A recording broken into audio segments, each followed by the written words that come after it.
Je me souviens de l'odeur de la mer cette nuit-là, le 24 août 2007, au casino de la Barrière à Deauville. J'étais de service à l'entrée principale. 4 hommes masqués ont fait irruption. L'un d'eux m'a frappé à l'arrière de la tête avec la crosse de son fusil. Je suis tombé. Quand j'ai repris mes esprits, les braqueurs avaient disparu. Avec eux, 25 millions d'euros en jetons. Je m'appelais Thomas Durand. J'ai travaillé comme agent de sécurité principal dans un casino pendant 12 ans. J'en avais vu des choses, mais jamais rien de pareil. 25 millions. Ce chiffre était hallucinant. Le commissaire Philippe Martin de la police judiciaire a sollicité mon aide. J'étais le seul à avoir vu les cambrioleurs de près. Nous avons passé des centaines d'heures à reconstituer le tableau. J'ai découvert quelque chose que personne d'autre n'avait soupçonné. Pour comprendre comment ils ont réussi, il faut remonter au début. Deauville est une station balnéaire de la côte normande. L'été, elle attire une clientèle aisée venue de toute l'Europe.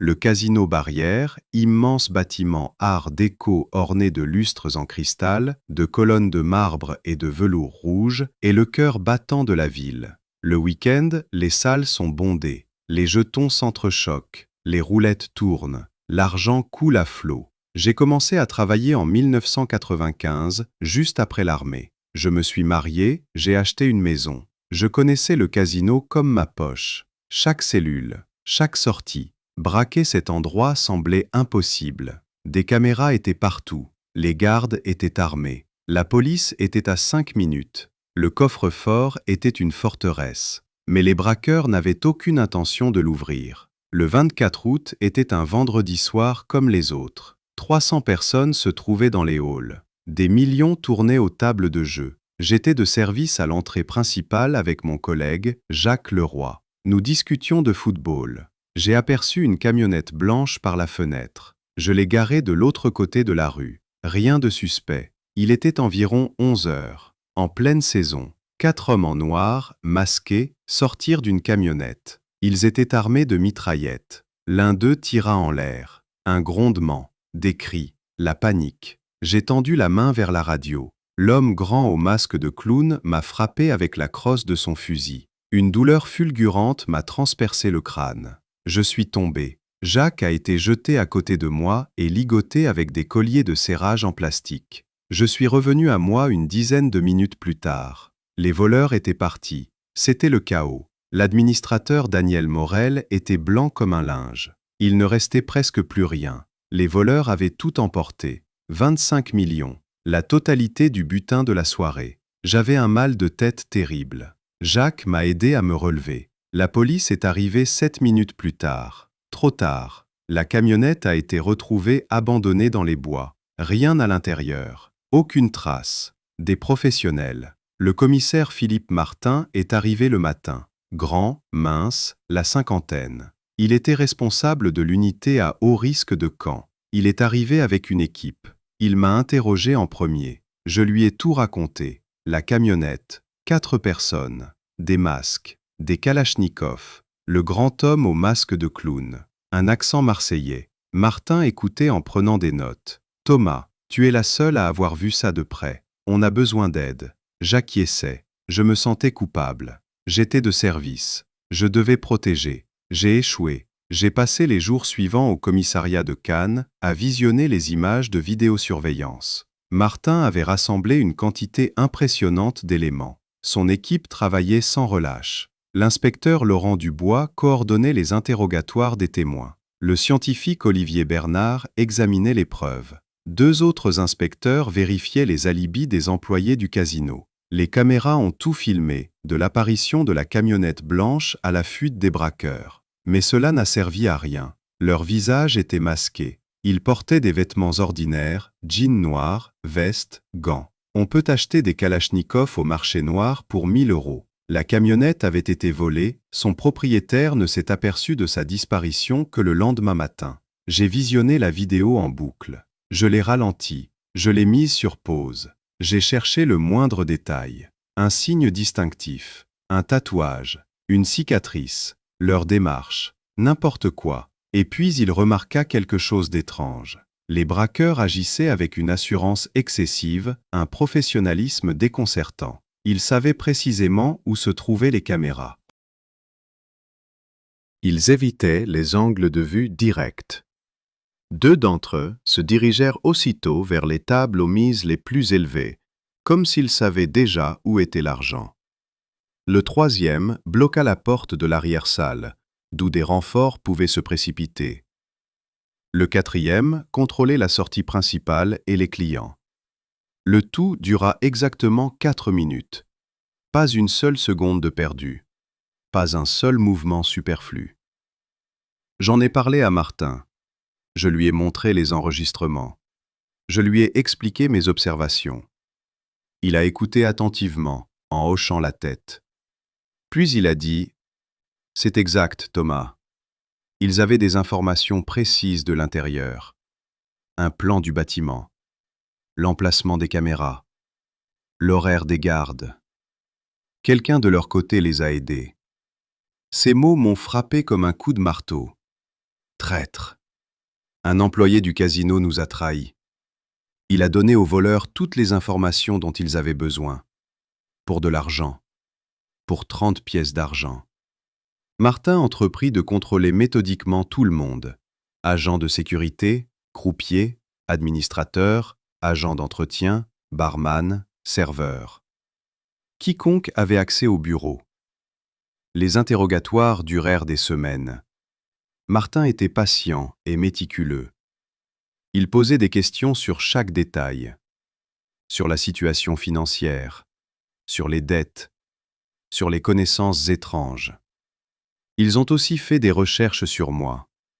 Ils ont examiné toutes mes finances des 3 dernières années. Ils ont vérifié mes appels, mes réunions, mes contacts. Tout était en règle. J'ai travaillé au casino pendant 12 ans. Je n'ai jamais eu de problème avec la justice. Ma famille est stable. Je n'ai aucune dette, aucun contact suspect.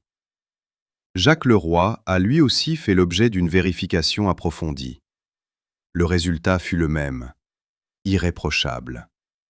Il avait travaillé au casino pendant 8 ans, un homme fiable. Une femme, 2 enfants, un prêt immobilier. La vie ordinaire d'un homme ordinaire. L'administrateur Daniel Morel a fait l'objet d'un examen particulièrement minutieux. Responsable de la sécurité du casino, il avait accès à tous les plans et connaissait le système de l'intérieur. Pourtant, lui aussi était au-dessus de tout soupçon. 23 ans d'expérience au casino, une réputation irréprochable et aucun problème financier. Tous les employés semblaient irréprochables, du moins en apparence. Martin ne se découragea pas. Il savait qu'il y avait un traître.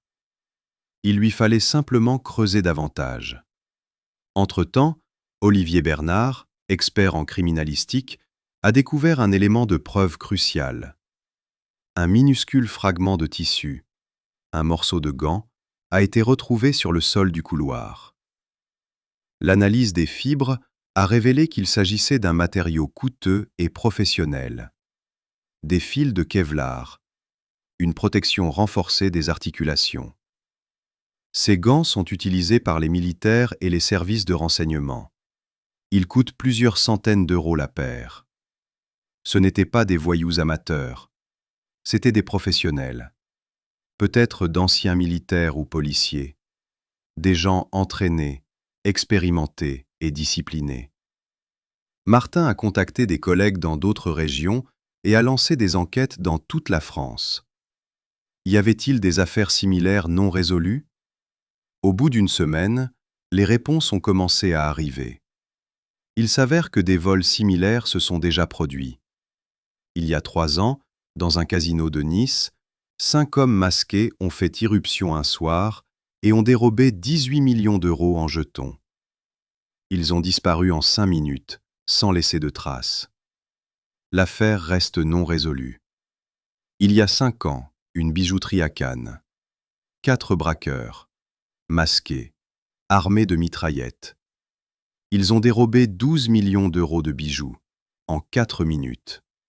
Disparus sans laisser de traces. Il y a 8 ans, un fourgon blindé à Marseille. Une attaque sur l'autoroute. 3 hommes armés. 3 millions d'euros en liquide. 3 minutes. Aucune piste.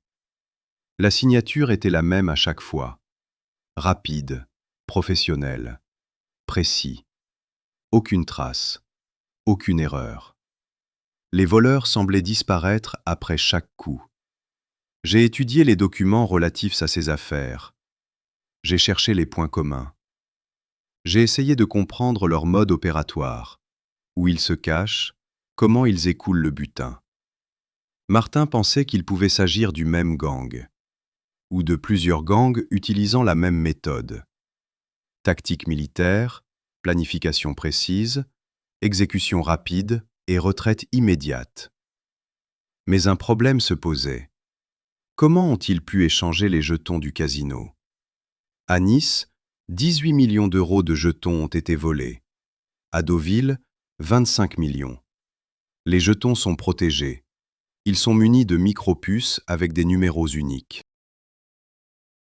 Le casino les bloque immédiatement après le vol. Il est impossible de les échanger légalement. Alors, pourquoi voler? Il demanda à Martin. Comment vont-ils encaisser les jetons? Le casino connaît tous les numéros et peut les bloquer. Martin laissa échapper un petit rire, mais ses yeux étaient emplis d'inquiétude. C'est la vraie question, Thomas. C'est l'énigme que nous devons résoudre. Les jetons du casino Barrier étaient lourdement protégés. Des micropuces RFID avec des numéros uniques. Un système de suivi en temps réel. Le casino pouvait voir chaque jeton, sa position et qui le détenait. Mais il ne pouvait être encaissé qu'au casino même, sur présentation d'une pièce d'identité. Les criminels ont dérobé 25 millions d'euros en jetons techniquement inutilisables. Complètement absurde, à moins qu'il n'ait eu un plan, un stratagème dont nous n'avions pas connaissance. Martin entreprit des recherches plus approfondies. Il obtint l'autorisation d'ouvrir un dossier sur tous les employés du Barrier Casino des 10 dernières années. Des centaines de personnes. Certains avaient démissionné, d'autres avaient déménagé, d'autres encore étaient décédés. Chaque dossier devait être vérifié. Il fallait rechercher des liens, des circonstances suspectes, des problèmes financiers. L'enquête a duré 3 semaines. Laurent Dubois a coordonné une équipe de 5 détectives. Ils ont contacté d'anciens employés, vérifiant leur lieu de résidence actuel, leur situation financière et leurs antécédents judiciaires. Puis un homme a attiré mon attention. Alain Verdier, un ancien croupier. Il avait travaillé au casino de 2003 à 2006 et avait démissionné exactement 1 an avant le braquage. Officiellement, il s'agissait de raisons personnelles, mais Martin en a appris davantage. Il s'est avéré que l'enquête interne du casino soupçonnait Verdier de petit larcin. À plusieurs reprises, le solde de ses jetons après son service ne correspondait pas. De petites sommes, 500, 1000 euros, une erreur, un vol, impossible de le prouver. Mais la direction du casino ne voulait prendre aucun risque. On a proposé à Verdier de démissionner, sous peine de porter plainte. Il a accepté. Il a empoché son indemnité de départ et a disparu. Martin a trouvé son adresse actuelle grâce à la base de données de la Sécurité sociale. Verdier vivait à Marseille. Il travaillait comme barman dans un bar bon marché en périphérie de la ville. Le quartier de la Castellane est l'un des plus défavorisés de Marseille. Drogue, prostitution, petite délinquance. L'inspecteur Laurent Dubois s'apprêtait à procéder à l'arrestation. Mais Martin décida d'abord d'avoir une conversation préliminaire, de manière informelle, le regarder droit dans les yeux. Je demandais à les accompagner. Martin hésita. Je n'étais pas policier, après tout. Mais il accepta. Mon visage pourrait être utile. Et si Verdier savait quelque chose sur les autres membres du gang? Et si je pouvais identifier quelqu'un? Nous sommes partis pour Marseille tôt le matin. Martin, Laurent et moi. 3 heures de route le long de la côte. La mer à droite. Des rivages rocheux. De petits villages de pêcheurs. La beauté de la Côte d'Azur. Et nous allions rencontrer un traître. Marseille nous accueillit avec ses immeubles gris et ses rues étroites. L'odeur des ordures se mêlait à l'air marin. Des graffitis sur les murs, des vitres brisées, des jeunes au coin des rues, regards méfiants, mains dans les poches. Le quartier de la Castellane était un endroit où la police préférait ne pas se montrer seule. Le bar se trouvait au rez-de-chaussée d'un immeuble. Une enseigne délavée indiquait « Le Petit Bar ». Une petite fenêtre à barreaux, une lourde porte. Nous entrâmes. L'obscurité, l'air enfumé, l'odeur de bière bon marché et de sueur. Derrière le comptoir se tenait un homme d'une trentaine d'années, maigre, hagard, le teint maladif. Ses mains tremblaient tandis qu'il astiquait son verre. Son regard était vif et nerveux. Alain Verdier. Martin s'approcha du comptoir. Il présenta sa carte d'identité. Commissaire Martin, police judiciaire. Nous devons parler. Verdier pâlit encore davantage. Le verre lui échappa des mains et se brisa sur le sol. Je n'ai rien fait. Pourquoi êtes-vous là? Juste une petite discussion. Alain. Rien de grave. Au revoir. Martin parlait calmement, mais il y avait une pointe d'acier dans sa voix. Nous nous sommes assis à une table dans un coin. Verdier fumait nerveusement, cigarette sur cigarette. Le cendrier se remplissait rapidement de mégots. Martin commença l'interrogatoire d'une voix douce, presque aimable. Il l'interrogea sur son travail au casino. Depuis combien de temps avait-il démissionné? Pourquoi était-il parti à Marseille? Comment était sa vie?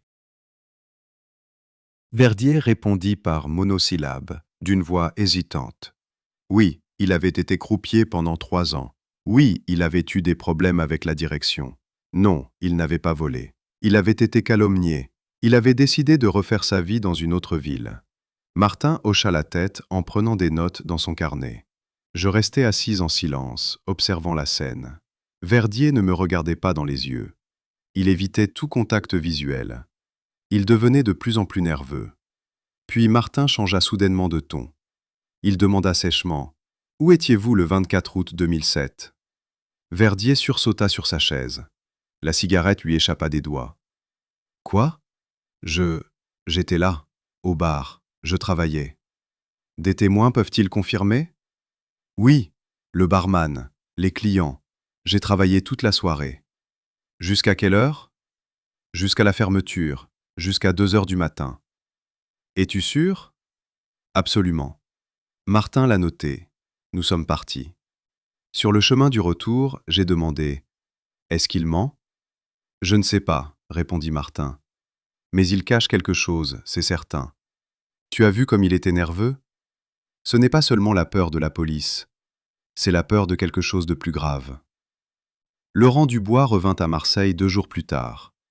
Il vérifia minutieusement l'alibi de Verdier.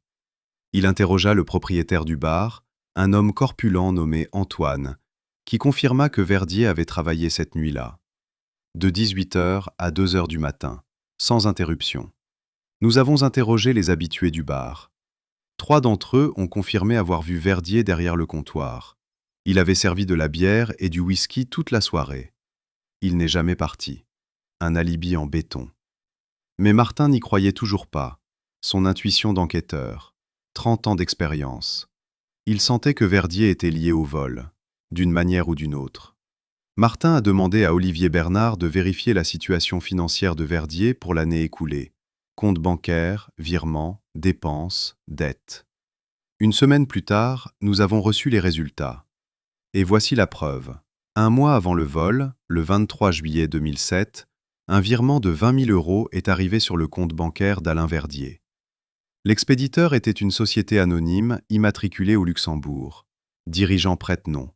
Montage offshore. Le véritable propriétaire est resté introuvable. 20 000 €. Pour un barman dans un bar bon marché, c'est une fortune. 1 an de salaire. Qu'avez-vous payé ?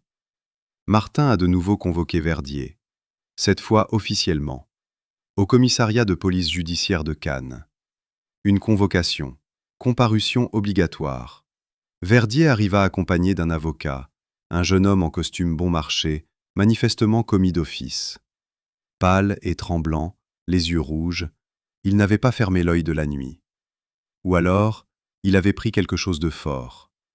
Martin lui tendit un relevé bancaire. « D'où vient cet argent, Alain ?» Verdier garda le silence. Il fixait la table. L'avocat commença à évoquer les droits de son client, la présomption d'innocence et l'atteinte illégale à la vie privée. Martin n'écoutait pas. Il fixait Verdier, longuement, intensément. Puis il dit calmement mais clairement « Tu leur as donné le plan du casino, l'emplacement des caméras, le planning des gardes, les failles du système de sécurité, pour 20 000 €. Tu as trahi tes collègues. Tu es un traître. » Verdier s'est effondré. Il s'est tout simplement effondré sous nos yeux. Il a éclaté en sanglots. Il s'est couvert le visage de ses mains. Ses épaules étaient secouées par les sanglots. « Je ne savais pas. Je vous jure, je ne savais pas qu'il allait y avoir un braquage. Ils m'ont dit que c'était juste des informations pour un projet de sécurité. Une entreprise testait les failles du casino. J'y ai cru. J'avais besoin d'argent. Vous comprenez? Je devais de l'argent aux croupiers. Ils m'ont menacé. Ils ont dit qu'ils me tueraient si je ne remboursais pas ma dette. J'étais désespéré. L'avocat a tenté de l'arrêter. Ne dites rien. Vous avez le droit de garder le silence. Mais Verdier ne put se retenir. Les mots jaillissaient comme un torrent. Des aveux, des excuses, des larmes. J'ai rencontré un homme une seule fois, dans un café à Marseille. Il disait travailler pour une société de sécurité. Ils inspectaient les casinos partout en France, à la recherche de failles, afin de me vendre des solutions pour améliorer la sécurité. Je lui ai donné un plan, un schéma des caméras, un planning des équipes. Il m'a payé 20 000 € en liquide, puis 20 autres euros sur son compte.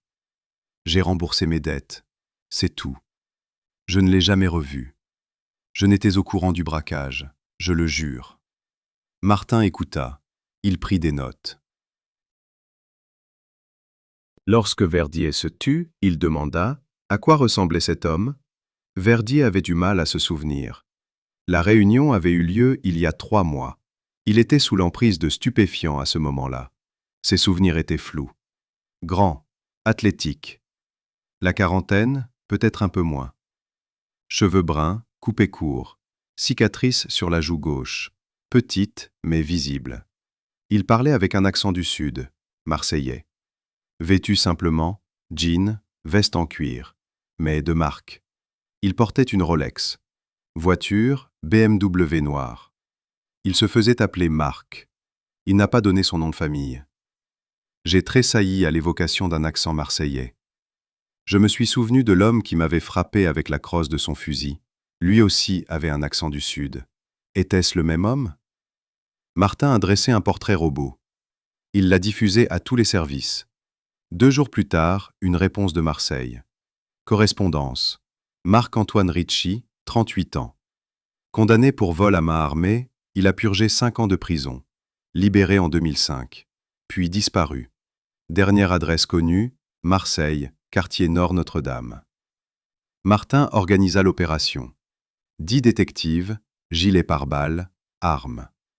Il demanda à nouveau. Martin accepta. Recule Thomas, ce n'est pas un jeu. L'appartement de Ricci se trouvait au 3e étage d'un vieil immeuble. Martin frappa. Silence. Laurent défonça la porte. Ils entrèrent en trombe. L'appartement est vide. Les meubles sont poussiéreux. Un cendrier plein de mégots. Un sac de couchage dans un coin. Olivier a trouvé des vêtements dans le placard. Un jean noir, une veste. Exactement comme ceux des cambrioleurs. Dans une poche, un bout de papier avec un numéro de téléphone. Martin a appelé. Répondeur. Une voix de femme. Hôtel Bellevue à Deauville. Laissez un message. Il a raccroché. Il m'a regardé. Nous étions à Deauville, à l'hôtel.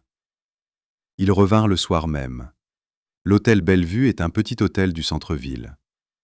La propriétaire, Madame Dufour, était méfiante. Martin lui montra la photo de Ricci. Elle acquiesça. « Oui, en juillet. J'ai loué une chambre pour une semaine. C'était calme. »« Hein ? » ?»« Non, avec 3 amis. Ils ont dit que nous partions en vacances. » Martin a demandé le registre. 4 noms. Marc Durand, Pierre Martin, Luc Bernard, Jacques Leroy. De faux noms. De fausses adresses. Madame se souvint. L'un d'eux avait laissé un journal. Elle le conserva. Martin le lui avait demandé. C'était un journal local, de Deauville, daté du 21 juillet. Un schéma en marge. Il le reconnut immédiatement. Un plan de casino. Avec des annotations, entrée, sortie, cellule, table. Olivier a recherché des empreintes digitales. Il en a trouvé plusieurs. Il les a comparées à la base de données. Correspondance. L'une était celle de Ricci. La deuxième était celle de Jean-Paul Forêt, 33 ans, condamné pour vol. La troisième était celle de Nicolas Charpentier, 41 ans, ancien militaire. La quatrième n'a pas été identifiée. 3 noms sur 4. Martin a envoyé des avis de recherche. Mais 1 mois, 2, 3 passèrent. Aucune trace. Je suis retourné au casino, à mon poste à l'entrée. Jacques aussi. Ils n'ont pas parlé du braquage. Ça m'a fait mal. Mais je n'arrêtais pas d'y penser. Où sont-ils allés? Où sont les jetons? Martin n'a pas abandonné. Il a suivi toutes les pistes. Rumeurs, dénonciations, appels téléphoniques. Rien. Le déclic s'est produit en novembre, 3 mois plus tard. Un informateur de Marseille a appelé. Il avait vu Ritchie dans un bar du Vieux-Port. Martin est parti. Il est venu me chercher. Vous me reconnaîtrez peut-être? Nous sommes arrivés en soirée. Bar Le Panier. Endroit sombre, plafond bas, enfumé. Le barman avait des tatouages. Des hommes jouaient aux cartes dans un coin. Ritchie était parti. Martin s'est approché du barman. Il lui a montré la photo. Vous l'avez vu? Il haussa les épaules. Peut-être, il y a beaucoup de monde. À quand remonte la dernière fois? Je ne me souviens pas. Martin sortit 100 €. Le barman les prit. Avant-hier, je buvais du whisky avec un ami. À quoi ressemblait ton ami? Grand, cheveux noirs, cicatrice sur le bras. Il m'a montré une photo de forêt. Il a hoché la tête. On dirait lui. Ils étaient assis dans une voiture de l'autre côté de la rue. Ils ont attendu toute la nuit. Ritchie ne s'est pas présenté. Martin a mis la planque en place. 2 détectives se sont relayés. Une semaine plus tard, Ritchie est arrivé. Seul. Il a pris un verre et est parti. Ils l'ont suivi. Il est arrivé à un vieil immeuble du quartier de la Plaine, au 4e étage. Il est entré dans l'appartement. Martin organisa un raid. 20 policiers encerclèrent le bâtiment. Ils firent irruption à l'aube. Ritchie dormait. Réveillé par le bruit, il tenta de s'échapper par la fenêtre. Laurent l'attrapa. Ritchie résista et ils le ligotèrent. Il fut menotté. Il y a des armes dans l'appartement. 2 pistolets, un couteau. Pas de jetons, pas d'argent. Seulement 500 € en poche. Martin l'interrogea toute la journée. Il garda le silence. Il refusa de parler. L'avocat insista sur ses droits. Martin ne céda pas. Il présenta des preuves, des photos, des empreintes digitales, le témoignage de Verdier. Ritchie secoua la tête. C'était un coup monté, dit-il. Martin exerça une pression psychologique sur lui. Il lui raconta comment ses complices l'avaient abandonné, comment il dépensait des millions quelque part, tandis que lui, il croupit en cellule. Ritchie, furieux, garda le silence. 3 jours plus tard, il s'est effondré. Il a demandé un arrangement. Martin lui a promis de réduire sa peine s'il parlait. Il a accepté. L'histoire est plus compliquée qu'il n'y paraît. L'idée a germé il y a 2 ans. Elle est née de Nicolas Charpentier, un ancien légionnaire. Après l'armée, il n'a pas trouvé de travail et est devenu alcoolique. Il a été incarcéré pour Rix. C'est là qu'il a rencontré Ritchie. Ils ont partagé une cellule. Charpentier lui a parlé du casino, beaucoup d'argent, une sécurité laxiste. Ritchie était intéressé. Après sa libération, ils formèrent une équipe. Jean-Paul Forest, un vieil ami de Ritchie et braqueur expérimenté, était le 4e membre, Maxime Laroche, chauffeur. N'ayant pas de casier judiciaire, il n'était pas fiché. Charpentier a élaboré un plan, une approche militaire, rapide et précise. Ils ont étudié le casino pendant des mois. Charpentier a loué une chambre d'hôtel et a observé. Il a compté les gardes, chronométré leurs rondes. Puis ils ont retrouvé Verdier, grâce à des contacts. Ils lui ont offert de l'argent en échange d'informations. Il a accepté. Il leur a fourni un plan, un planning pour les caméras et un planning de sécurité. Le 24 août, ils arrivèrent dans une camionnette volée. Ils attendirent le moment le plus critique de la soirée. Ils s'introduisirent par effraction, prirent les chips et disparurent. 4 minutes plus tard, ils abandonnèrent la camionnette dans les bois. Ils montèrent dans une autre voiture, une berline noire garée à l'avance, et prirent la route de Marseille. Martin a demandé « Des chips ?» Richie poursuivit. Il n'allait pas encaisser. Impossible. Le casino bloqua la transaction en moins d'1 heure. Charpentier avait un autre plan. Il connaissait quelqu'un. Un oligarque russe de la Côte d'Azur. Collectionneur de raretés. Il proposa des jetons.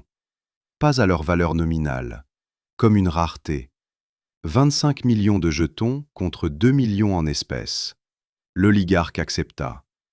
La rencontre eut lieu en octobre, à Monte-Carlo. Ils remirent les jetons et reçurent l'argent. 2 millions furent partagés en 4 parts égales, soit 500 000 par personne. Verdier ne reçut rien. Je n'en revenais pas. Ils ont volé 25 millions, ils en ont récupéré 2. Ils en ont perdu 23 pour 2. Absurde. Martin secoua la tête. L'avidité rend idiot. Richie a déclaré que l'argent était caché à divers endroits. Sa part se trouvait dans l'appartement de sa mère à Toulon. Forêt avait un coffre-fort à Nice. Laroche a investi dans une entreprise, un garage à Marseille. Charpentier est parti en Espagne et a acheté une villa sur la côte. Martin a arrêté tout le monde. Forêt a été retrouvé à Nice 1 semaine plus tard. Laroche s'est rendu. Charpentier a été extradé par Interpol. La police espagnole l'a interpellé dans une villa à Barcelone. Ils ont également retrouvé la trace de l'oligarque russe. Il a refusé d'admettre l'achat, prétendant avoir reçu les jetons en cadeau. Ils n'ont pas pu le prouver. Il les a rendus volontairement. Martin savait que c'était un mensonge, mais il était impuissant.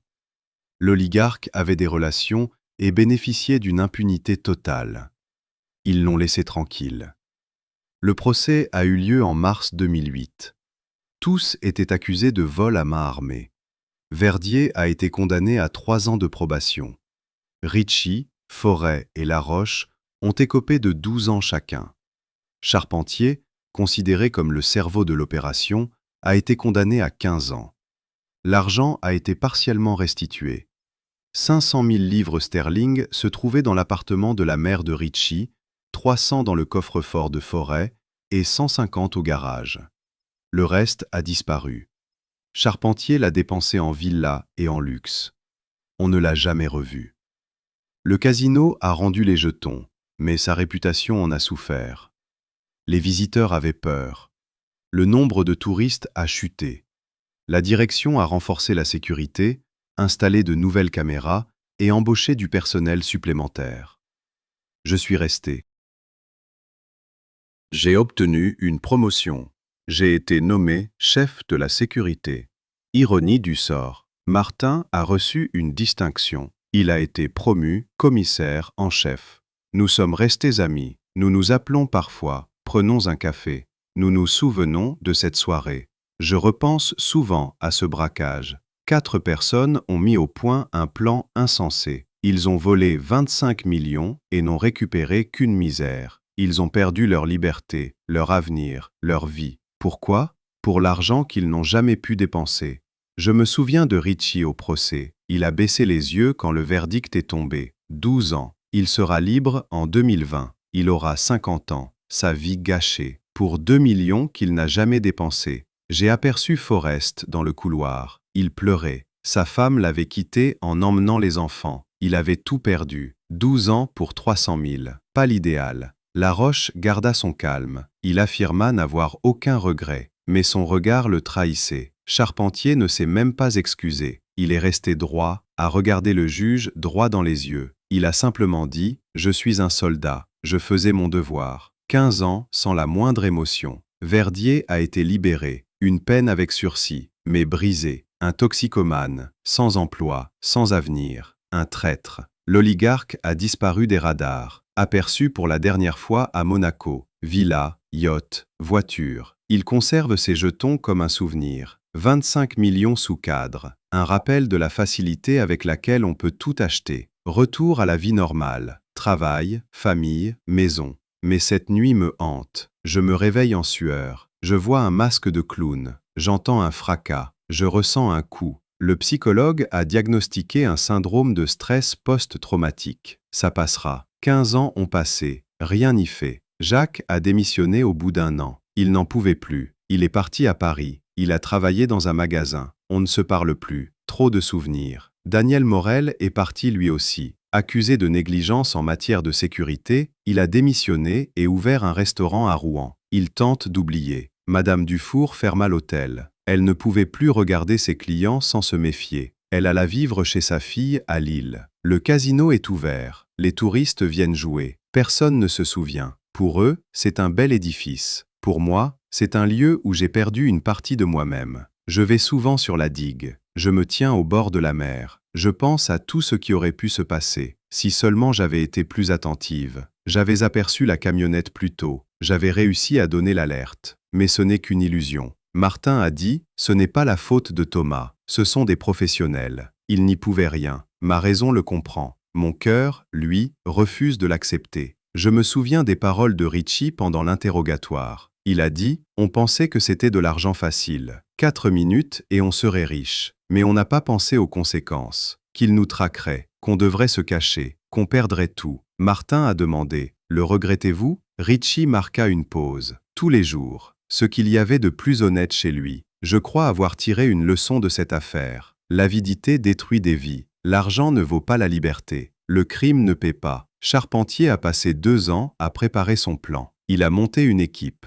Il a trouvé un informateur. Il a peaufiné les moindres détails. Et pourtant, ils l'ont arrêté. Parce que l'erreur est humaine. Parce que le crime est une affaire de personnes. Et les personnes sont vulnérables. Verdier a craqué le premier. Il n'a pas supporté la pression. Il a dénoncé l'intermédiaire. Richie a craqué le second. Il ne supportait plus la solitude. Il a dénoncé ses complices. La chaîne de commandement a été brisée. Le gang est derrière les barreaux. Je me souviens de Martin disant « Les criminels se croient plus malins que tout le monde. Ils pensent pouvoir tromper le système. Mais le système est plus vaste. La police, les tribunaux, les lois, tout est contre eux. Tôt ou tard, ils font des erreurs. Et on les attrape. » Il avait raison. Après le braquage, j'ai modifié le système de sécurité. J'ai ajouté des caméras, augmenté le nombre de gardes, instauré des contrôles aléatoires et installé des capteurs. Désormais, braquer le casino est quasiment impossible. Presque. La protection absolue n'existe pas. Il y aura toujours quelqu'un de plus intelligent, de plus rapide, de plus téméraire. Quelqu'un qui concoctera un nouveau plan. Quelqu'un qui trouvera une faille. Quelqu'un qui prendra un risque. Mais maintenant, je suis prêt. Je sais comment ils pensent. J'ai étudié leurs méthodes. Je ne leur donnerai pas de seconde chance.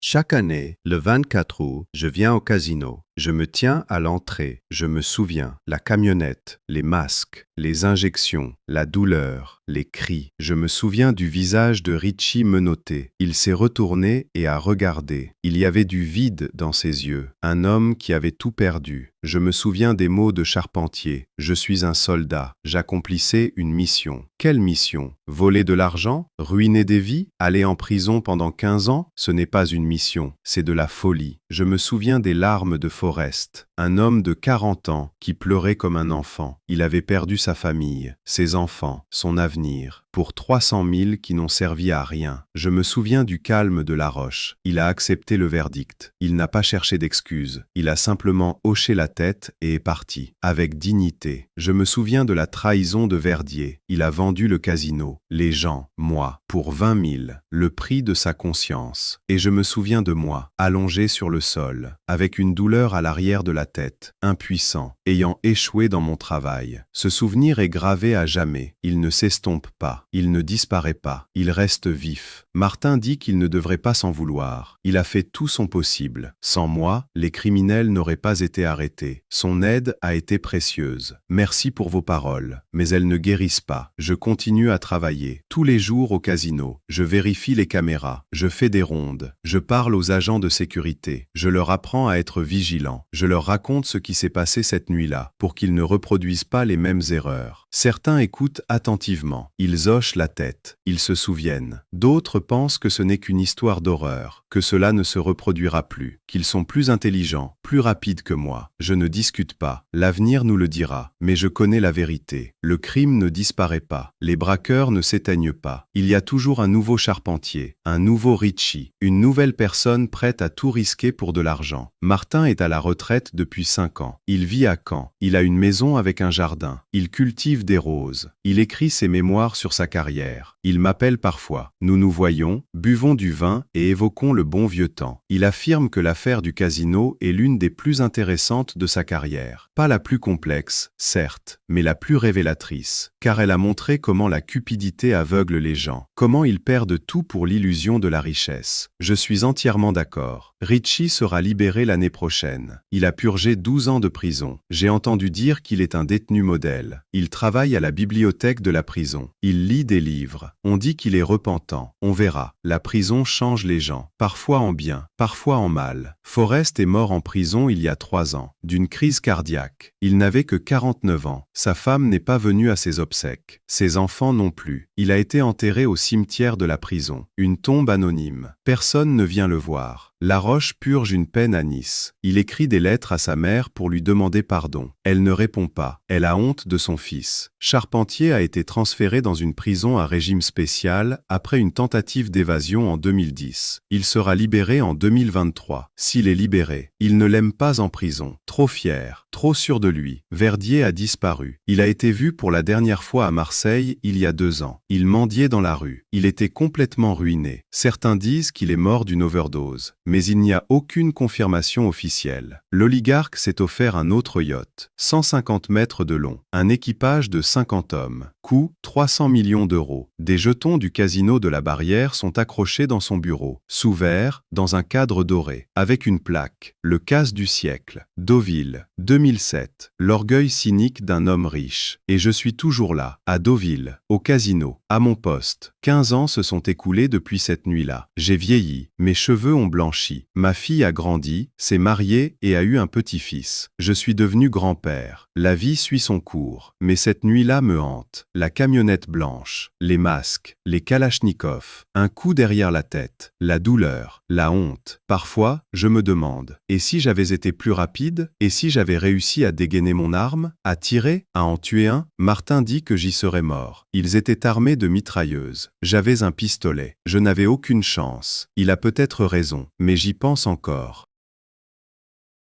Chaque année, le 24 août, je me tiens à l'entrée du casino. Je contemple la mer. Je me souviens, l'odeur du sel dans l'air, le bruit des vagues, et les coups de feu de cette nuit-là. Ils se mêlent dans ma mémoire. La mer et la mort, le calme et le chaos. Je pense à toutes les vies que ce vol a brisées. Ma vie, celle de Jacques, celle de Ritchie et de sa famille, celle de Forêt et de ses enfants, celle de Laroche et de sa mère, celle de Charpentier et de son avenir, celle de Verdier et de sa conscience. Une nuit, 4 minutes, des dizaines de vies brisées. Je pense à l'argent, 25 millions d'euros en jetons, convertis en 2 millions en liquide, puis en peine de prison, en larmes, en solitude, en vide. Quel est le véritable prix de l'avidité? 15 ans de prison, une famille brisée, un avenir gâché, la mort dans une cellule, une tombe anonyme au cimetière de la prison. Je réfléchis à leur motivation. Charpentier est un militaire, habitué aux ordres et aux missions. Après l'armée, il a trouvé une nouvelle mission, le braquage comme opération militaire. Planification, reconnaissance, exécution, retraite. Tout est comme dans un manuel de combat. Mais j'ai oublié un détail important. L'ennemi ne dort jamais. La police n'est pas l'armée ennemie. La police ne se rend jamais. Ritchie est un criminel endurci. Il a purgé 5 ans de prison pour vol à main armée. À sa sortie, il n'a pas trouvé de travail, ou n'a pas voulu en chercher. Il s'était habitué à l'argent facile, à l'adrénaline, au risque. Il a replongé dans le crime. Forêt est un ami de Ritchie, un ancien complice. Lui aussi condamné pour vol. Lui aussi incapable de mener une vie normale. Il avait une famille, une femme, des enfants. Mais l'argent manquait. Du moins, c'est ce qu'il croyait. L'avidité l'emporta sur la raison. Laroche est le chauffeur, le seul sans casier judiciaire avant le braquage. Comment s'est-il retrouvé dans ce gang? Qu'est-ce qui l'a motivé? Le besoin? La bêtise? La passion? Je ne sais pas. Il n'a rien dit au tribunal. Il est resté silencieux. Il a accepté la sentence et est resté silencieux. Verdier est un traître, un toxicomane, un endetté, un homme désespéré. Il a vendu le casino pour 20 000 €, pour une dose, pour un soulagement éphémère à sa souffrance. Il n'a pas pensé aux conséquences. Ou peut-être que si, mais la douleur du manque s'est avérée plus forte que sa peur de la loi. Chacun avait ses raisons. Chacun a fait son choix, chacun a payé son prix. Je repense à mon rôle dans cette histoire. J'étais de service. Je devais protéger le casino. J'ai échoué. Martin dit que ce n'est pas ma faute, mais je me sens coupable, jour et nuit. Aurais-je pu empêcher le vol? Si j'avais été plus attentif, si j'avais remarqué la camionnette plus tôt, si j'avais été sur mes gardes en voyant 4 personnes en sortir simultanément, si j'avais donné l'alerte 1 seconde plus tôt. Mais je discutais de football avec Jacques. J'ai été distrait. 1 seconde. Et cette seconde a suffi au voleur.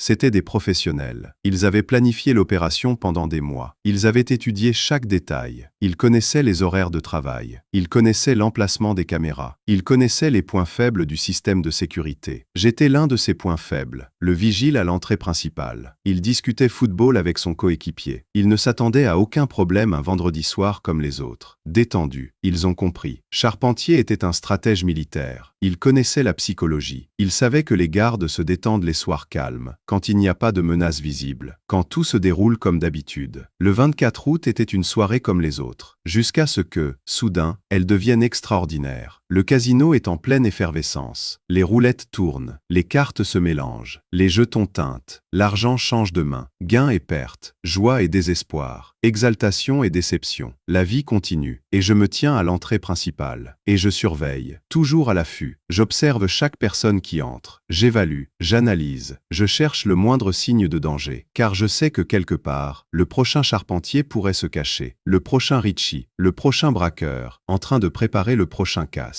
Et je dois être prêt, je dois le voir avant qu'il ne frappe, je dois l'arrêter avant que le chaos ne s'installe. Parce que je suis Thomas Durand, chef de la sécurité du casino Barrière à Deauville. Et ce n'est pas seulement mon travail. Voici mon serment. Le serment que je me suis fait cette nuit-là, allongé sur le sol, la tête me tordant de douleur. Le serment de protéger ce lieu, de protéger ses habitants.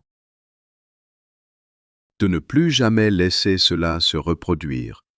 Voici ma croix, celle que je porte chaque jour, le poids de la culpabilité et des responsabilités, le souvenir de cette nuit où j'ai échoué, et la promesse que cela ne se reproduira plus jamais.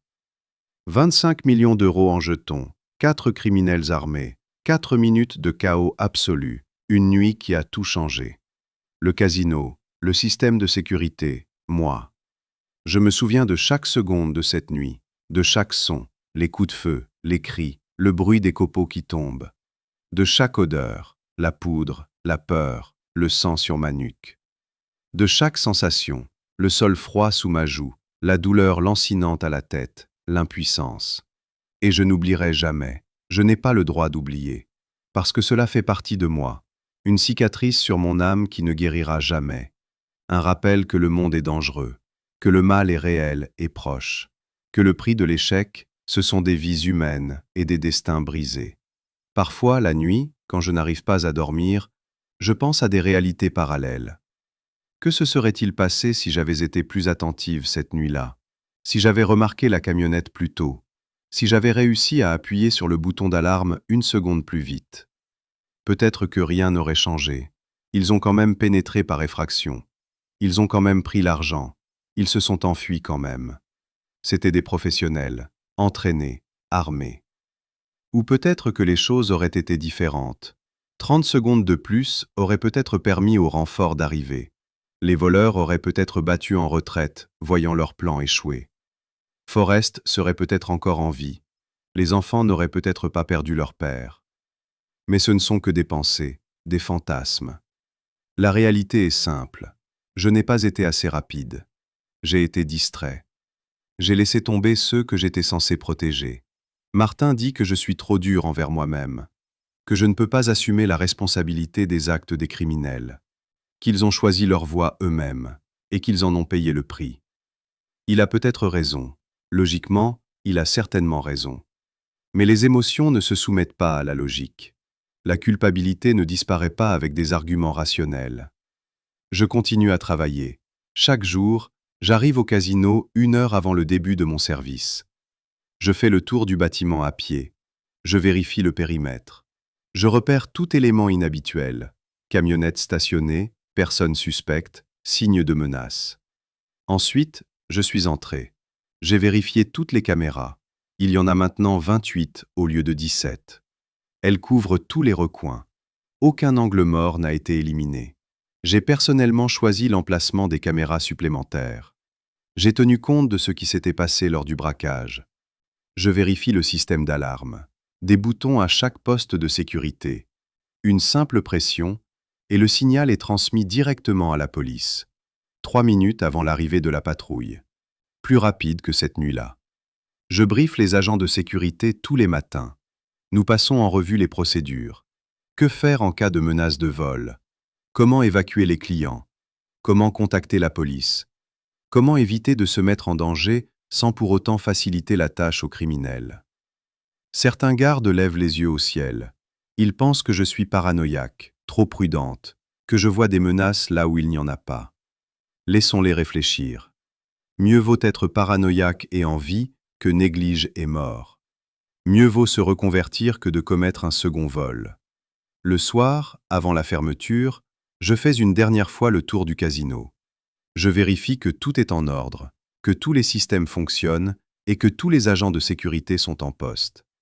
Et c'est seulement après cela que je rentre chez moi. Retrouver ma femme, ma fille. Une vie normale qui me paraît si fragile après tout ce que j'ai vécu. Ma femme a remarqué des changements. Je suis devenu plus silencieux, plus réfléchi. Je me réveille souvent la nuit. Je vérifie les portes, les fenêtres et l'alarme de la maison. Elle m'a demandé plusieurs fois, peut-être devrais-je changer de travail, trouver quelque chose de moins stressant? Elle s'inquiète pour ma santé, pour mon bien-être mental. Mais je ne peux pas partir. Je ne peux pas abandonner le casino. Ce serait une trahison. Une trahison du souvenir de cette nuit. Une trahison du serment que je me suis fait. Je dois être ici, sur mes gardes, toujours en alerte. Car quelque part, à Marseille, à Nice, ou dans n'importe quelle autre ville française, pourrait bien se trouver le prochain gang, en train de préparer le prochain braquage, d'étudier le casino, de repérer les failles. Et quand ils viendront, car le crime ne disparaît pas, je serai prêt. Je ne les laisserai plus jamais tomber.